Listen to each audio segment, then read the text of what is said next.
Welcome friends, Google master पर आपका स्वागत है। आज आपकी क्लास है इंग्लिश बुक ऐप की। इंग्लिश बुक ऐप प्रत्येक कॉम्पिटिटिव एग्जाम की तैयारी के लिए महत्वपूर्ण है, आप भी जानते होंगे। इंग्लिश बुक ऐप के बारे में आपको बता देता हूँ कि ये कौन कौन से टॉपिकों को शामिल करता है खुद में। तो सबसे पहले one word substitution. One word substitution मतलब हिंदी में एकल शब्द, ये इसी से कवर हो जाते हैं बुक ऐप से। Antonyms, synonyms.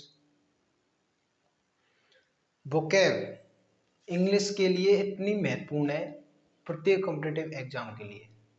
अगर आपने ये नहीं की ना तो आपका सिलेक्शन नहीं हो सकता किसी भी एग्जाम्स में।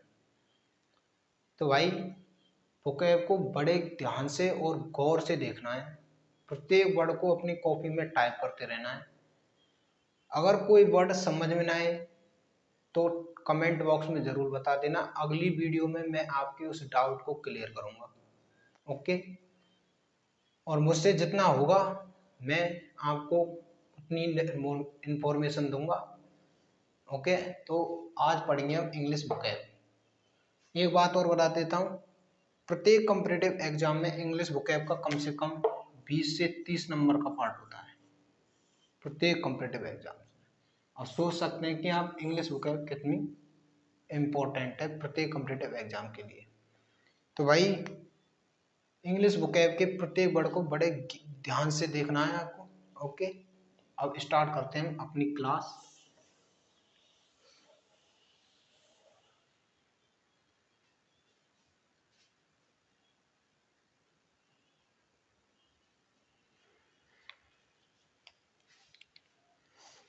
पर सबसे पहले मैं वोकैब पढ़ाने से पहले आपको एक वर्ड जो है प्रोनाउंसिएशन,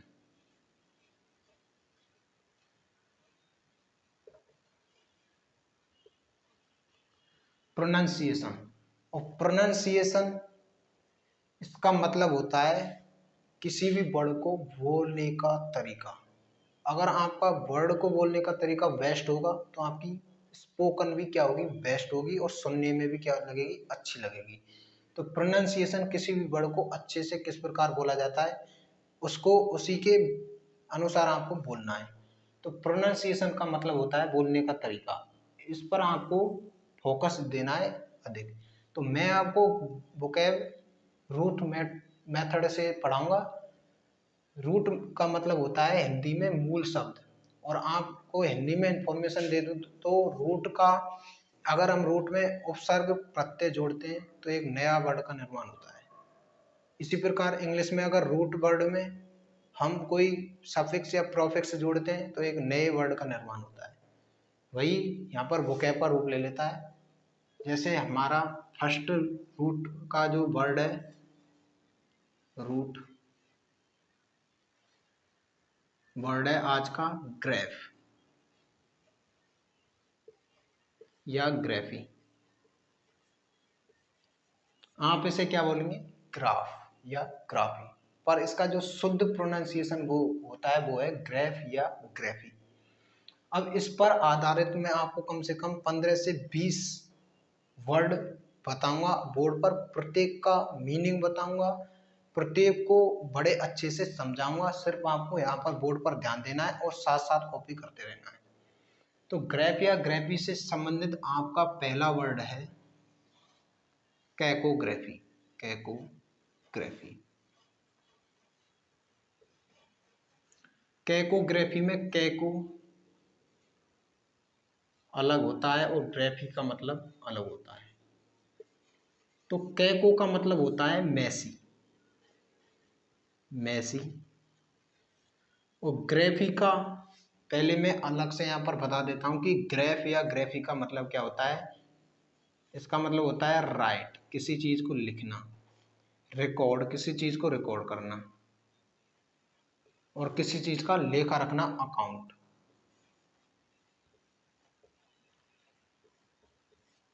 तो इसमें ग्राफी का मतलब होता है राइटिंग। तो इसका मतलब हुआ मैसी राइटिंग। और हिंदी में मैसी को क्या कहा जाता है, गंदा या भद्दा या बुरा। तो कैसी राइटिंग हुई? गंदी राइटिंग, बुरी राइटिंग, उसे क्या कहा जाता है? कैकोग्राफी कहा जाता है। ओके, अब हम इसके एंटोनिम की बात करें तो आप भद्दी राइटिंग या गंदी राइटिंग को क्या कहेंगे इसके एंटोनिम के रूप में? सुंदर राइटिंग। और सुंदर राइटिंग को ही इंग्लिश में क्या कहा जाता है? कैलियोग्राफी। कैलीग्राफी। कैलीग्राफी। इसमें कैली प्लस ग्राफी।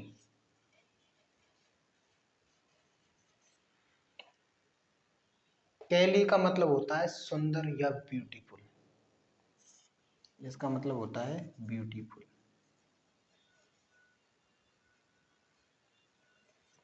और ग्राफी का मतलब होता है राइटिंग। तो कैसी राइटिंग हुई? सुंदर राइटिंग और ब्यूटीफुल राइटिंग। तो ये इसका क्या हुआ? एंटोनिम हुआ। और ये इसका एंटोनिम हुआ। ये दो वर्ड हैं आज के हमारे, आप इनको साथ साथ कॉपी कर लें। कैकोग्राफी और कैलीग्राफी। इसमें इस कैकोग्राफी का मतलब होता है मैसी राइटिंग, भद्दी राइटिंग या गंदी राइटिंग। और कैलीग्राफी का मतलब होता है ब्यूटीफुल राइटिंग, सुंदर राइटिंग। अब है हमारा तीसरा वर्ड, ग्राफ पर आधारित तीसरा शब्द।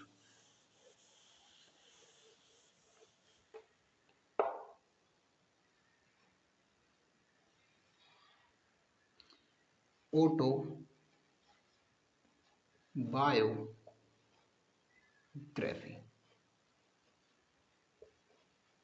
ऑटोबायोग्राफी, इसमें ऑटो का अलग अर्थ होता है, ऑटो प्लस बायो का अलग अर्थ होता है, प्लस ग्राफी का अलग अर्थ होता है। ऑटो का मतलब होता है सेल्फ, स्वयं, सेल्फ। बायो का मतलब होता है लाइफ, जैसे हम मांगते हैं बायोडाटा, तो अपना जीवन परिचय या अपना परिचय। तो बायो का मतलब होता है लाइफ और ग्राफी का मतलब आप जानते हैं राइटिंग। तो इसका मतलब सीधा सीधा आप निकाल लेंगे कि सेल्फ लाइफ राइटिंग मतलब खुद के जीवन के बारे में लिखना। जैसे बहुत से लोग डायरी बनाते हैं, उसमें अपनी दिनचर्या में जो घटनाएं होती हैं उनको लिखते हैं, उसे ऑटोबायोग्राफी कहा जाता है। इंग्लिश में अगर लिखें to write about your own life, ये इसका मतलब होता है। ऑटोबायोग्राफी मतलब स्वयं के जीवन के बारे में लिखना। ओके, आपको ये वर्ड समझ में आया होगा। अगर पढ़ने में मजा आ रहा हो तो कमेंट बॉक्स में लिख कर बताएं। ओके, और वीडियो को अभी लाइक कर दें, देखने से पहले ही लाइक कर लें।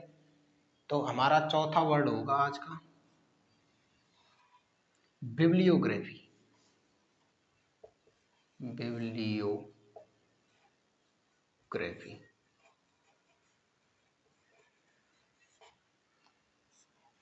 इसमें सॉरी यहाँ पर इसमें बिब्लियो का मतलब क्या होता है? अलग होता है, बिब्लियो प्लस ग्राफी। बिब्लियो का मतलब होता है बुक, पुस्तक। और ग्राफी का मतलब आप जानते हैं राइटिंग। ओके, अब आप इसे याद रख लें कि ग्राफी का मतलब राइटिंग होता है। अगले वर्डों में मैं इसका मीनिंग नहीं लिखूंगा, आपको स्वयं ही जानना है। बिब्लियो का मतलब होता है बुक और राइटिंग मतलब किसी पुस्तक। जैसे आपने की कोई दुकान है किसकी? पुस्तक भंडार की। तो आपने कुछ पुस्तकें मंगाई, तो उन पुस्तकों का जो वर्णन है मतलब उसके बारे में जो सारणी बनाएंगे आप जिन किताबों की, जिस किताब में उस सारणी को बनाया जाता है उसे बिब्लियोग्राफी कहा जाता है। ओके, तो अगर इंग्लिश में लिखें इसे written list of books used in a report of books। मतलब books used in a report मतलब पुस्तकों की रिपोर्ट में प्रयुक्त पुस्तकों की सारणी, लिखित सूची, ये इसका मतलब होता है। टाइप कीजिए कॉपी में।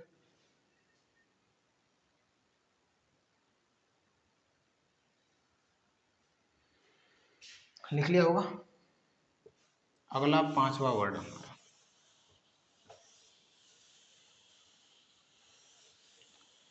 इससे पहले एक बात बताता हूं आपको मैं। भाई देखो, लाइफ में सक्सेस होने के लिए हमें घोड़ा चाल नहीं चलनी है, मतलब जैसा सब करते हैं वैसा नहीं करना है। लाइफ में सक्सेस होने के लिए आपको कुछ अलग करना पड़ेगा। पढ़ाई भी करो, प्लस में कोई ऐसा काम करो कि अगर मैं तो यहाँ पर आपको बहुत अच्छा पढ़ा ही रहा हूँ, मेरी ओर से कोई कमी नहीं होगी। अगर फिर भी कोई किसी अन्य सब्जेक्ट की वजह से आपका सिलेक्शन नहीं भी होता है तो आपके पास दूसरा क्या हो, ऑप्शन हो। तो भाई एक साथ दो कार्य करके चलो, कभी भी जिंदगी में एक कार्य मत करो, क्योंकि जिंदगी एक ही बार मिलती है और आपको इसे व्यर्थ में नहीं गंवाना है, बहुत ही मजे से इसको जी कर जाना है। मेरा मतलब ये है कि पढ़ाई के साथ साथ अपने भविष्य के लिए कुछ नया करो, ओके, तभी आप सक्सेस होगे। तो अगला वर्ड है हमारा 5वां वर्ड।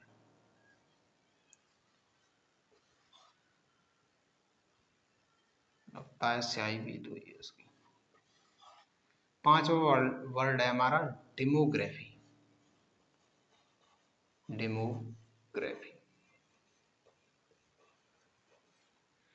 इसमें डेमो का मतलब होता है डेमो प्लस ग्राफी।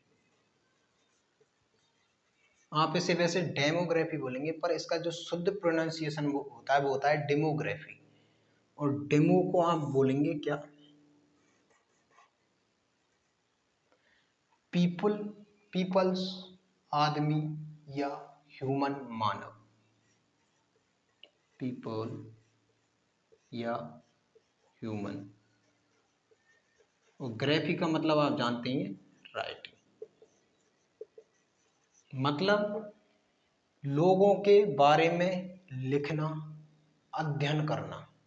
तो हम आप इसे किस प्रकार लिख सकते हैं, स्टडी ऑफ ह्यूमन। ह्यूमन मतलब मानव के बारे में अध्ययन करना, उसको क्या कहा जाता है, डेमोग्राफी कहा जाता है इंग्लिश में। उसके बाद हमारा अगला वर्ड है 6वां वर्ड, यह है बिब्लियोग्राफी, बायोग्राफी। बिब्लियोग्राफी तो आपको मैं पढ़ा चुका हूँ। अगला वर्ड 6वां है बायोग्राफी। बायो प्लस ग्राफी, ये भी आपको वैसे मैं पढ़ा चुका हूँ, किसमें, ऑटोबायोग्राफी में। वहां पर ऑटो था, यहाँ पर ओनली बायो है। तो बायो का मतलब होता है लाइफ, ग्राफी का मतलब होता है राइटिंग, मतलब लाइफ के बारे में लिखना।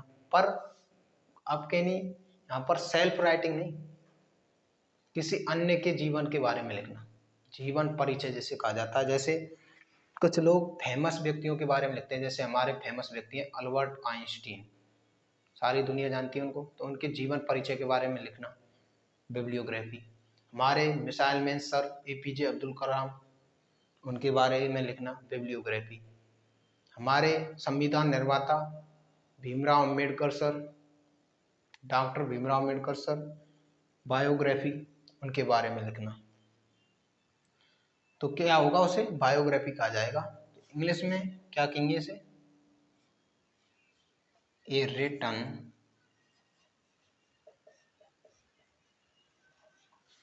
Account, a written account of a person's life,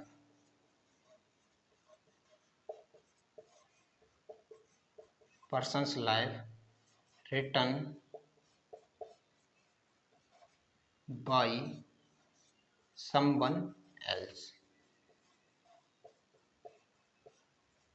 मतलब किसी अन्य व्यक्ति के द्वारा किसी अन्य व्यक्ति के बारे में लिखना, उसे क्या कहा जाता है? बायोग्राफी। टाइप कीजिए।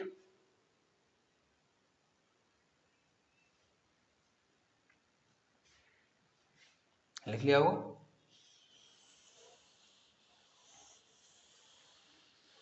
अब इसी पर आधारित हमारा सातवां वर्ड है। सातवां वर्ड क्या है? कैरेटोग्राफी। कैरेटोग्राफी,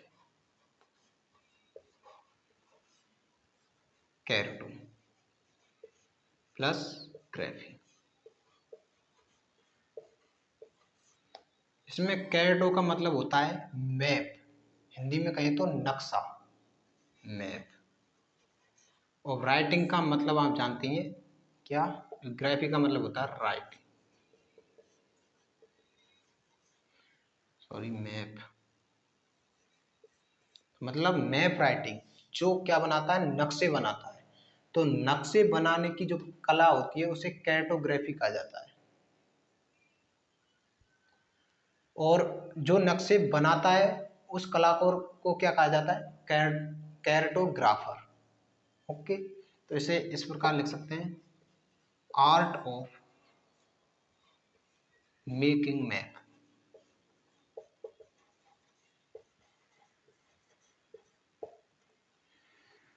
आर्ट ऑफ मेकिंग मैप मतलब जो नक्शों का क्या करता है? निर्माण करता है। उसे नक्शे बनाने की जो कला होती है, आर्ट जो कला होती है, उसे क्या कहा जाता है? कैरेटोग्राफी कहा जाता है। ओके, साथ के साथ टाइप कीजिए आठवां वर्ड, होमोग्राफी।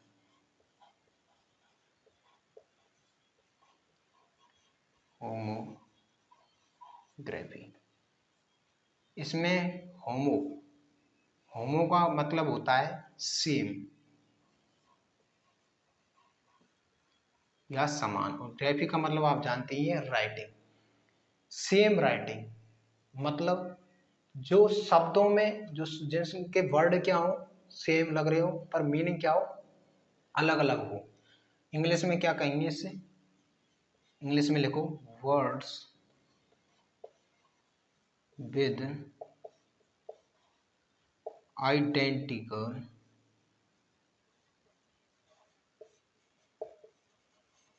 स्पेलिंग।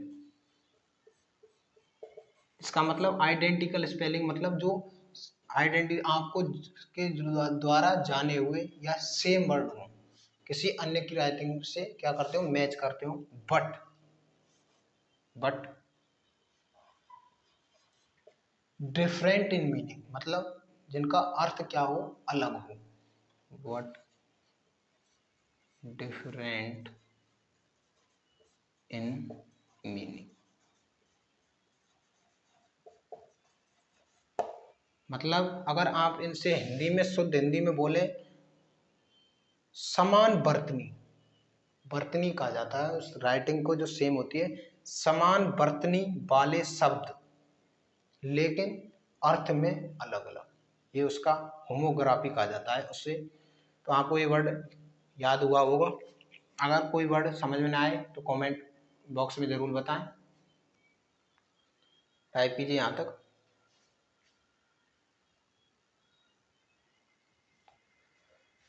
उसके बाद है अगला अपना 9 वर्ड।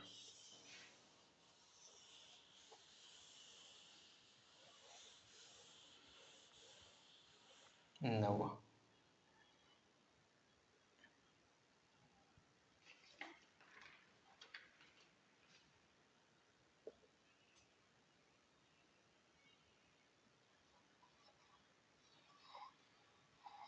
ज़्यादा देर तक क्लास नहीं लूँगा आज मैं, क्योंकि मेरे पास इंक है नहीं है और मार्कर से इंक खत्म हो चुकी है।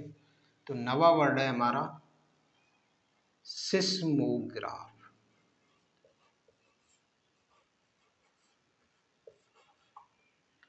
सिस्मोग्राफ, साइंस में आपने इस वर्ड को पढ़ा होगा और आप बताएंगे कि सिस्मोग्राफ का मतलब क्या होता है? सिस्मोग्राफ का मतलब क्या होता है? सिस्मो का मतलब पहले बता ही देता हूं मैं आपको साथ साथ। सिस्मो का मतलब होता है अर्थक्वेक। अर्थक्वेक। और अर्थक्वेक का मतलब क्या होता है? भूकंप।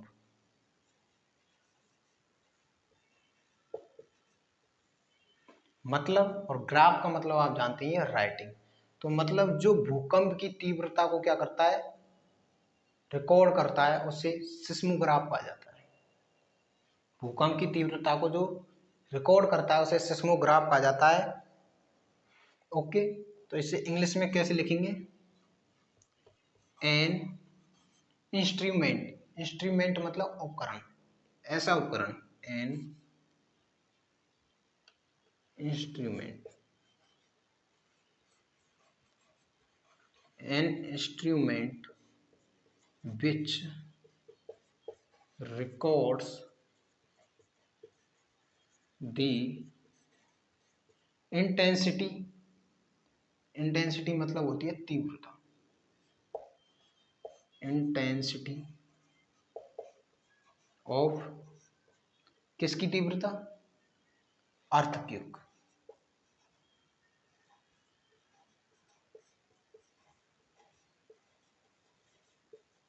भूकंप की तीव्रता को मापने वाले उपकरण को क्या कहा जाता है? सिस्मोग्राफ कहा जाता है। विज्ञान में आपने इस वर्ड को पढ़ा होगा, टाइप कीजिए। ऐसा ही एक हमारा अगला वर्ड और है, ये भी आपने साइंस में पढ़ा होगा, बैरोग्राफ। बैरोग्राफ। बैरोग्राफ नहीं पढ़ा, बैरोमीटर तो पढ़ा है। बैरोमीटर का मतलब आप जानते हैं, क्या करता है बैरोमीटर? जो दाब का क्या करता है, मापन करता है, उसे बैरोमीटर कहा जाता है। Pressure, air of, pressure of air. तो बैरो का मतलब क्या होगा? वेट, मतलब भार या प्रेशर।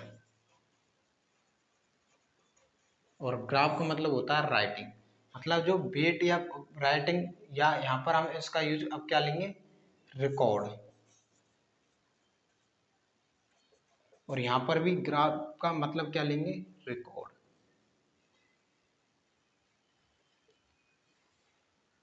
ओके, यहाँ पर आप सामने लिखा ही है, इसका मतलब आप जानते ही हैं। अब मतलब इसका क्या हुआ? बैरोग्राफ प्रेशर मतलब जो क्या करता है, दाब का, दाब को रिकॉर्ड करता है, उसे बैरोग्राफ कहा जाता है। बैरोमीटर क्या करता है? दाब का मापन करता है, और ये रिकॉर्ड करता है, बैरोग्राफ। ओके, समझ में आया होगा। अगर लिखें तो इसे इस प्रकार लिख सकते हैं, an instrument which record the pressure of air, उसे क्या कहा जाएगा? बैरोग्राफ। टाइप कर लें यहाँ तक। उसके बाद मैं आपको अब मोस्ट इम्पोर्टेंट वर्ड, जो कि 2015 के एसएससी सीजीएल के मेंस में आया हुआ है, वो वर्ड आपको बताने जा रहा हूं। बड़े ध्यान से देखना है उस वर्ड को आपको।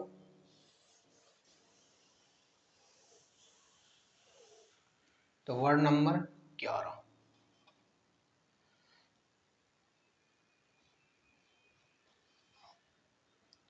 वर्ड नंबर 11 है हमारा मोनोग्राफ। और यह 2015 के एसएससी मेंस में आ चुका है ये क्वेश्चन, मोनोग्राफ। इसमें मोनो का क्या मतलब होता है? यहाँ पर साइंस फिर यूज होगी। मोनो का मतलब, ये तो पढ़े हैं आपने गिनती विज्ञान में, mono, by, try, tetra, penta, hexa. उसी प्रकार उसमें मोनो का मतलब होता है वन। ग्राफ का मतलब आप जानते हैं, राइट, रिकॉर्ड या अकाउंट। मोनोग्राफ। तो मोनोग्राफ का अगर आप मतलब देखें इंग्लिश में, ये डिटेल,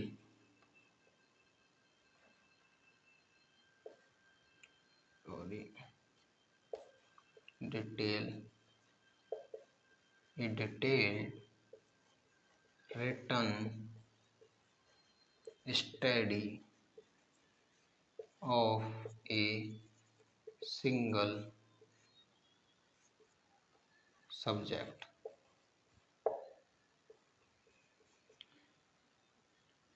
इसका मतलब क्या होता है, किसी एक सब्जेक्ट का विस्तृत विवरण मोनोग्राफ कहलाता है। किसी एक सब्जेक्ट का, जैसे कोई किताब है, नहीं किताब नहीं सॉरी, कोई सब्जेक्ट है, जैसे विज्ञान साइंस है, इंग्लिश है, हिंदी है, मैथ है, तो किसी एक सब्जेक्ट का क्या होना चाहिए, जो विस्तृत विवरण रखता है ना जो व्यक्ति, वो मोनोग्राफ होता है। विस्तृत विवरण हो, हिंदी वाले अगर लिखना चाहें तो ऐसे लिख सकते हैं कि एक ही विषय का विस्तृत लिखित विवरण, written study of a single subject, मतलब किसी एक ही विषय का लिखित विवरण, विस्तृत विवरण मोनोग्राफ कहलाता है। ये वर्ड आपको समझ में आया होगा। ओके, इसी प्रकार एक और अगला जो वर्ड है वो भी 2016 के SSCGL के मेंस में आया हुआ है, तो आप उस पर भी ध्यान दें। 12 नंबर वर्ड, इंक खत्म हो चुकी है भाई, बिल्कुल चल जाए तो देखते हैं।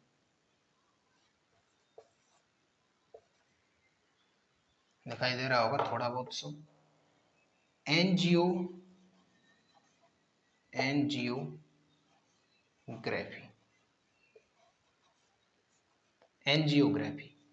इसमें NGO plus graphy.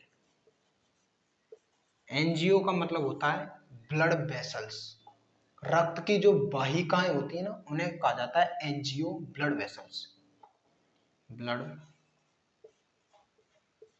Vessels.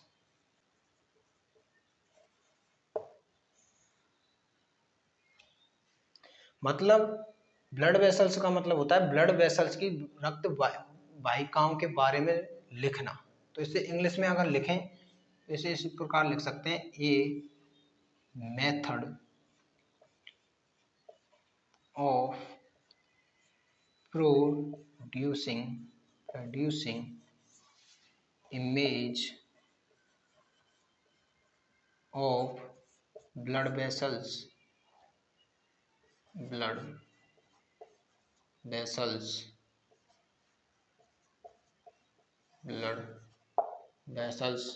with the help of X-ray photographs।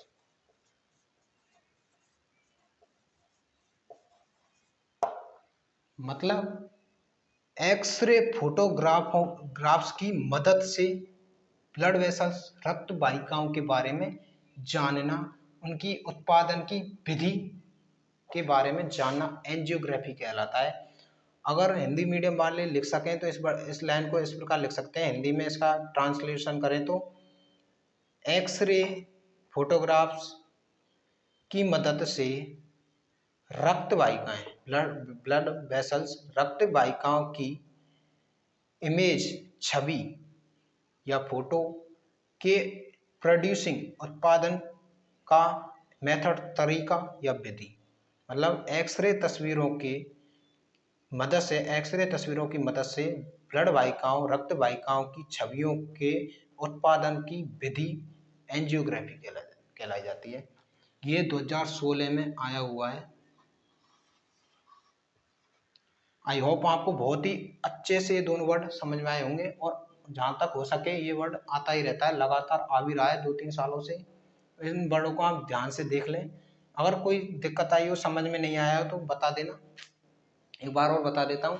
Monograph, mono का मतलब होता है वन जैसे, और ग्राफ का मतलब क्या होता है, राइटिंग। मतलब किसी एक सब्जेक्ट के बारे में विस्तृत अध्ययन करना। जैसे वन सब्जेक्ट, जैसे इसका होगा a detail written study of a single subject, किसी एक सब्जेक्ट के बारे में विस्तृत वर्णन करना। उसके बाद अगला वर्ड है एंजियोग्राफी, जिसमें एंजियो का मतलब होता है ब्लड वेसल्स, रक्त वाहिकाएं। हिंदी में लिख देता हूँ यहाँ, रक्त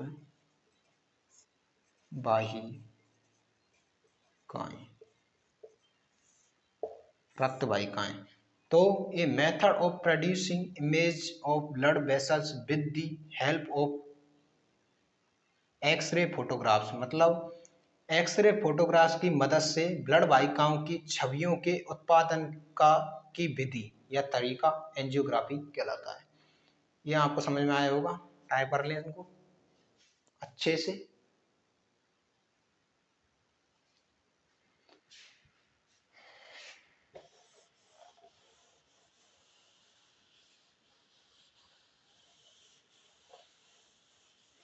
अगला वर्ड है हमारा 13 वर्ड। अगला वर्ड है एरोग्राफी। एरोग्राफी, इसमें एरो प्लस ग्राफी। एरो का मतलब होता है एयर, हवा से, और ग्राफी का मतलब होता है लिखित, एयर या एटमॉस्फेयर। एटमॉस्फेयर मतलब हवा या एटमॉस्फेयर के बारे में लिखना, वातावरण के बारे में लिखना क्या कहलाता है? एरोग्राफी। एरो से आप सीधा समझ जाएंगे एयर, एरो से एयर।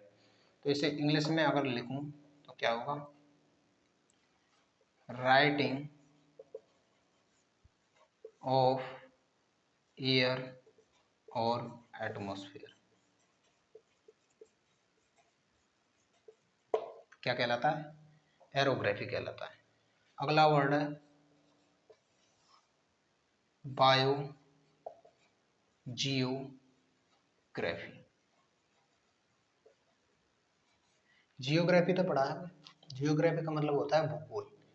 वहीं पर इसमें क्या आ गया? बायो मतलब लाइफ, लिविंग थिंग्स के भूगोल के बारे में जो विज्ञान, जो ज्ञान होता है जो लिखते हैं उसे बायो जियोग्राफी कहा जाता है।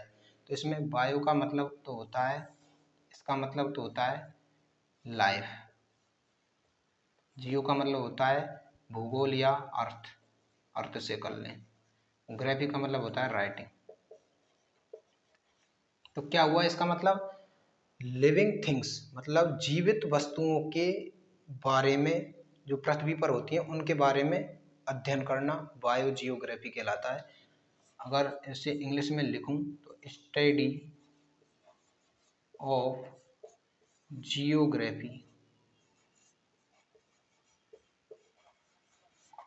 स्टडी ऑफ जियोग्राफिकल, जियोग्राफी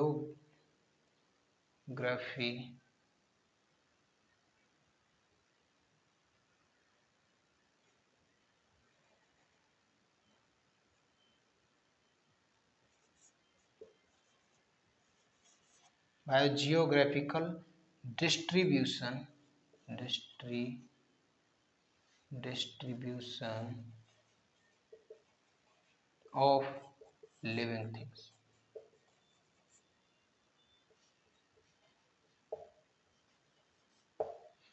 मतलब जीवित, लिविंग थिंग्स मतलब जीवित चीजों के, जियोग्राफिकल मतलब भौगोलिक या भौतिक या भूगोल के जो होता है जियोग्राफिकल, भौगोलिक वितरण, डिस्ट्रीब्यूशन का मतलब होता है वितरण, बांटना, वितरण के बारे में क्या करना? अध्ययन करना क्या कहलाता है? बायो जियोग्राफी कहलाता है। Study of geographical distribution of living things. समझ में आया होगा आपको। अगर वीडियो पसंद आ रही हो, पढ़ाई में मजा आ रहा हो, तो वीडियो को ज़्यादा से ज़्यादा शेयर करें, चैनल को सब्सक्राइब जरूर करते अभी कर लें, और लाइक भी अभी कर लें। और जितना आप शेयर करेंगे उतना ही अन्य बच्चों को क्या मिलेगा? फायदा मिलेगा। ओके, क्योंकि मैं फ्री ऑफ कॉस्ट कोर्स करा रहा हूँ यूट्यूब पर। अब इस आपने टाइप कर लिया होगा इसे। अगला वर्ड है हमारा, और आज का आखिरी वर्ड, क्योंकि वैसे भी पेन में स्याही बची नहीं है। 15वां वर्ड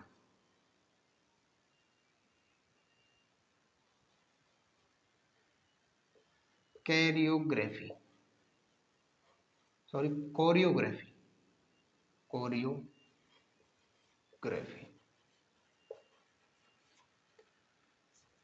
कोरियो।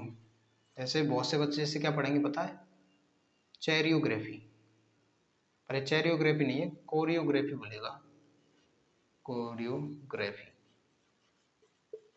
प्लस कर लें इसे। तो इसमें कोरियो का मतलब क्या होता है? कोरियो का मतलब होता है डांस से, डांस। और ग्रेवी का मतलब होता है राइटिंग, मतलब डांस के बारे में लिखना या किसी पुस्तक में डांस के बारे में लिखना कोरियोग्राफी कहलाता है। ये वर्ड आपको समझ में आ गया होगा। तो आज की वीडियो को हम यहीं तक रोकते हैं। वीडियो पसंद आई हो तो चैनल को ज़्यादा से ज़्यादा शेयर करें, लाइक करें, सब्सक्राइब जरूर करें, क्योंकि आपके एक सब्सक्राइबर से मुझे मोटिवेशन मिलेगा और आपको भी फायदा मिलेगा, और जितना आप शेयर करेंगे अन्य बच्चों को भी क्या मिलेगा, बेनिफिट मिलेगा। तो जितना हो सके शेयर करें। Thank you.